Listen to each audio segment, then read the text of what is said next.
दोस्तों, welcome to my channel study unlock the mind. तो दोस्तों, आज हम बात करेंगे use of insist on. Insist on का यूज कैसे करें। तो पहले जान लेते हैं इंसिस्ट ऑन का मतलब क्या होता है। इंसिस्ट ऑन का मतलब होता है किसी बात के लिए जोर देना, या फिर जिद करना, या फिर किसी काम को करने से बाधित करना।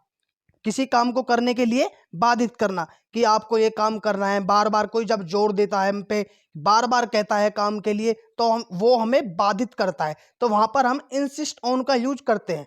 तो चलिए देख लेते हैं इंसिस्ट ऑन का यूज किस तरह होता है वाक्यों में। तो हमारा पहला फॉर्मूला है subject plus insist on plus action plus ING. चलिए इसके आधार पे हम इसके सेंटेंसेस देख लेते हैं। प्रेजेंट में, पास्ट में और फ्यूचर में हम किस तरह इसे बना सकते हैं। फिर इसका एक नेक्स्ट तरीका और बताऊंगा। जैसे पहले हम देख लेते हैं जिद करने के लिए, कि हम जिद करते हैं तो हम किस तरह बोलते हैं। जैसे she insist on going to market with their parents. देखो यहाँ इंसिस्ट एस या ई एस आ गया, तो ये हमारा वही प्रेजेंट का रूल है, क्योंकि यहाँ हम इंसिस्ट का यूज हम मेन वर्ब की तरह कर रहे हैं, तो यहाँ पे इसलिए एस या ई एस आ गया। तो यह क्या हो जाएगा, she insist on going to market with their parents. तो इसका हिंदी क्या हो जाएगी इसकी, वह अपने पेरेंट्स के साथ मार्केट जाने के लिए जिद करती है। इस तरह I insisted on coming to my country. मैंने अपने देश आने के लिए जिद की या जोर दिया किसी कंपनी में या बॉस को। इस तरह you insist on jumping into the water. तुम इनटू द रिवर, आप नदी में कूदने के लिए जिद करते हो। Next, why do you insist on playing hide and seek. आप लुका छुपी खेलने के लिए जिद क्यों करते हो। इस तरह he didn't insist on swimming. वह उसने तैरने के लिए जिद नहीं की थी। उसने तैरने के लिए जिद नहीं की। उसने तैरने के लिए जिद नहीं की। देखो डिडंट, ये डिड नोट होता है हमारा। डिड नोट, डिड नोट को ही पढ़ते हैं, इसे डिडंट पढ़ते हैं। और डिडंट को थोड़ा और मॉडर्न बनाने के लिए हम इसे क्या पढ़ते हैं, डिंट पढ़ते हैं। क्या पढ़ते हैं, डिंट। तो he didn't insist on swimming, उसने तैरने के लिए जिद की। Next, she doesn't insist on making fast food. वह खाना बनाने के लिए, वह फास्ट फूड बनाने के लिए जिद करती है, जिद नहीं करती है। Next, I don't insist on taking a bath. मैं नहाने के लिए जिद नहीं करता। मैं नहाने के लिए जिद नहीं करता। Next, I will insist on going to Jaipur on Sunday. मैं संडे को जयपुर जाने के लिए जिद करूंगा अपने पेरेंट्स से या किसी से भी। Next, children insist on playing outside. बच्चे बाहर खेलने के लिए जिद करते हैं। बच्चे बाहर खेलने के लिए जिद करते हैं। Next, who insisted you. तुम पर किसने जोर दिया। तुम पर किसने जोर दिया, या तुम्हें किसने बाधित किया। इस तरह कुछ भी काम करने के लिए बाधित करना, बाउंडेशन लगाना कि आपको ये करना ही है। इस तरह he was insisting on taking ice cream. वह आइसक्रीम खाने के लिए जिद कर रहा था। वह आइसक्रीम खाने के लिए जिद कर रहा था। Next, he is insisting on watching TV in midnight. वह आधी रात को टीवी देखने के लिए जिद कर रहा है। तो देखिए मैंने इंसिस्ट को यहाँ मेन वर्ब माना, और जितने भी हमारे फॉर्मूले हैं कि I action, I do not action, I don't action, he doesn't action, did he action, I am action plus ING, he is action plus ING, he was action plus ING. तो इस तरह के सारे सेंटेंसेस में हमने insist को main verb मान के इस तरह यूज किया है। चलिए अब इसका नेक्स्ट यूज देख लेते हैं। हमारा नेक्स्ट फॉर्मूला है insist plus me, you, him, her, us, they etcetera plus on plus action plus ING. इसका मतलब ये होता है जब भी हमें या उसको या किसी और को काम करने के लिए जोर देता है, तो वहां पे मी, यू, हिम, इंसिस्ट के बाद me, you, him, her plus on और एक्शन के साथ आईएनजी का यूज हो जाता है। और जो हमारे सेंटेंसेस बनते हैं वो किस आधार पे बनते हैं, इंसिस्ट को मेन वर्ब मानते हैं। और जैसे हमारे और जो नॉर्मल फॉर्मूले होते हैं हमारे प्रेजेंट, पास्ट और फ्यूचर के, तो उन्हीं के साथ हम इंसिस्ट का यूज करते हैं। जैसे कि मैंने कुछ भी काम किया तो उसके लिए मैं आई डन, इस आई मतलब मैं सेकंड फॉर्म का यूज करता हूं, तो वहां पे इंसिस्ट की सेकंड फॉर्म हो जाएगी इंसिस्टेड। तो चलिए देखते हैं किस तरह कि जैसे मैंने आपको ये करने के लिए जोर दिया, क्या मैं आपको ये करने के लिए जोर देता हूं? क्या वह आपको ये सब करने के लिए जोर देता है?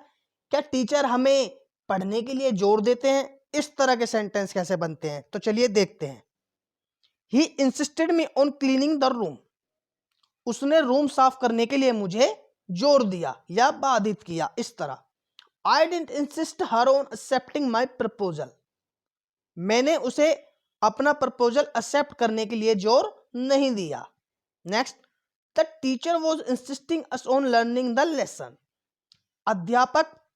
अध्यापक हमें लेसन याद करने के लिए इंसिस्ट कर रहे थे, जोर दे रहे थे अस हमें, और लर्निंग द लेसन याद करने के लिए, इस तरह। अब वॉज इसलिए आया क्योंकि वो ये काम कर रहे थे, जोर हमें दे रहे थे किसी बात के लिए, तो वहां पे इसलिए वॉज और इंसिस्ट में आईएनजी लगाया हमने। Next, they were insisting him on doing work out. वे उसे कसरत वर्कआउट करने के लिए जोर दे रहे थे, इस तरह। Was I insisting you on coming with me. क्या मैं आपको अपने साथ आने के लिए जोर दे रहा था? Next, did your father insist you on being honest. क्या आपके पिताजी ने आपको ईमानदार होने के लिए जोर दिया, इस तरह। नेक्स्ट, अब प्रेजेंट में देख लेते हैं। I insist my brother on watching educational videos. मैं अपने भैया को एजुकेशनल वीडियोज देखने के लिए जोर देता हूं। He insist me on filling the NCC form. वह मुझे एनसीसी फॉर्म भरने के लिए जोर देता है। I don't insist him on going to tuition. मैं उसे ट्यूशन जाने के लिए जोर नहीं देता, इस तरह। She doesn't insist her daughter on cooking food. वह अपनी बेटी को खाना पकाने के लिए जोर नहीं देती। Do I insist you on running. क्या मैं तुम्हें दौड़ने के लिए जोर देता हूं, बाधित करता हूं। He is insisting you on consulting the doctor. वह आपको डॉक्टर से परामर्श करने के लिए जोर दे रहा है। Next, I am insisting my little brother on fetching milk. मैं अपने छोटे भैया को दूध लाने के लिए जोर दे रहा हूं। फैच मिल्क, ये मैं आपको बता चुका हूं कितनी बार। You are insisting your sister on bringing a notebook. तुम अपनी बहन को नोटबुक लाने के लिए जोर दे रहे हो। I hope you are getting friends. चलिए देख लेते हैं फ्यूचर में भी। He will insist you on watering the plants. वह तुम्हें पौधों को पानी देने के लिए जोर देगा। इससे बढ़िया आप ही कर दो इसे। My parents will insist me on joining the coaching. मेरे पेरेंट्स मुझे कोचिंग ज्वाइन करने के लिए जोर देंगे, इस तरह। आई will insist him on decorating the room. मैं उसे रूम सजाने के लिए जोर दूंगा। I know he will not insist me on doing this bad work. मैं जानता हूं वो मुझे इस गंदे काम को करने के लिए जोर नहीं देगा। इस तरह हम बोलते हैं ना कितनी बार कि मुझे पता है वो मुझे इस काम को करने के लिए जोर नहीं देगा। He will not insist me on doing this work या this bad work. Next, will he insist on playing cricket after lunch. क्या वह हमें लंच के बाद क्रिकेट खेलने के लिए जोर देगा, इस तरह। Will you insist your sister on making the spicy dish. क्या आप अपनी बहन को स्पाइसी डिश बनाने के लिए जोर दोगे, बाधित करोगे। No, I will not insist my sister on making the spicy food. इस तरह बोल सकते हैं कि मैं जोर नहीं दूंगा। अब देख लेते हैं कुछ और इस तरह के सेंटेंसेस, जैसे कि क्या मैं इस तरह जोर दिया करता था, क्या ये मैं ऐसा किया करता था। तो मैंने इसके लिए आपको बताया था I use to action plus ING, he use to action plus ING. तो उसमें भी हम इंसिस्ट का यूज कर सकते हैं क्योंकि यहां हम मेन वर्ब इंसिस्ट को मान रहे हैं। जैसे I use to insist him on riding bicycle with me. मैं उसे अपने साथ बाइक चलाने के लिए जोर दिया करता था, इस तरह। He use to insist me on hunting innocent rabbits. वह मुझे निर्दोष खरगोशों का शिकार करने के लिए जोर देता था, इस तरह। I didn't use to insist him on taking nonveg. मैं उसे मैं उसे नॉनवेज खाने के लिए जोर नहीं देता था। Next, my father didn't use to insist me on going to market with them. मेरे पिताजी अपने साथ मुझे मार्केट ले जाने के लिए जोर नहीं देते थे। तो यहां देम की जगह हिज आ जाएगा, विथ हिम आ जाएगा। यहां मैंने पेरेंट्स समझ लिया था। तो आई होप आपको समझ में आ गया हो। चलिए सेंटेंस ऑफ द डे देख लेते हैं। आज का हमारा सेंटेंस ऑफ द डे है, no vice like our eyes. लालच बुरी बला है। लालच बुरी बला है। ये तो अक्सर बोलते हैं हम कि लालच बुरी बला है। तो इसका हमें किस तरह बोलना चाहिए इंग्लिश में? No vice like our eyes. तो दोस्तों, अगर मेरी वीडियोस आपको थोड़ी भी हेल्पफुल लगती हैं तो प्लीज शेयर करें और सब्सक्राइब करना ना भूलें। तो thank you so much guys, have a nice time all of you.